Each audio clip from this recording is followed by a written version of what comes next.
నా వీడియోస్ యూట్యూబ్లో చూస్తున్నారు కానీ లైక్ చేయండి అమ్మా, లైక్ చేసి సబ్స్క్రైబ్ చేసుకోండి అబ్బా, ప్లీజ్ నన్ను కన్సిడర్ చేయండి అమ్మా, ప్లీజ్. మీకు అర్థమవుతుందా? లాస్ట్ వీడియోలో చెప్పాను కదా, నేనైతే ఒక పాముని చూశానని. నిజమండి బాబు, చేతిలో సెల్లు లేదు, ఎంత బాగా చర్మం వదిలిందంటే ఆ పాము. చేతిలో సెల్లు కానీ ఉంటే మీకు క్లియర్ కట్గా చూపించుంటాను అనమాట.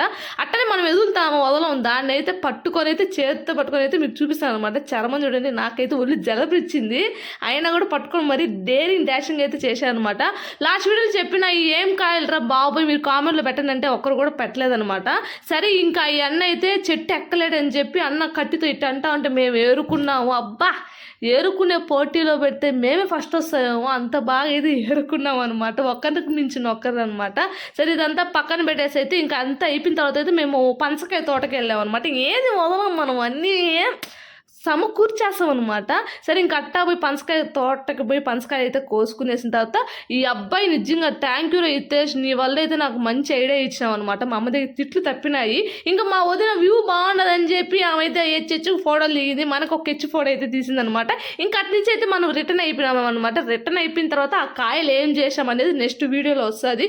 ప్లీజ్ నా వీడియోస్ నచ్చితే please subscribe and like and comment అబ్బా, ఓకేనా? అర్థమవుతుందా? ప్లీజ్.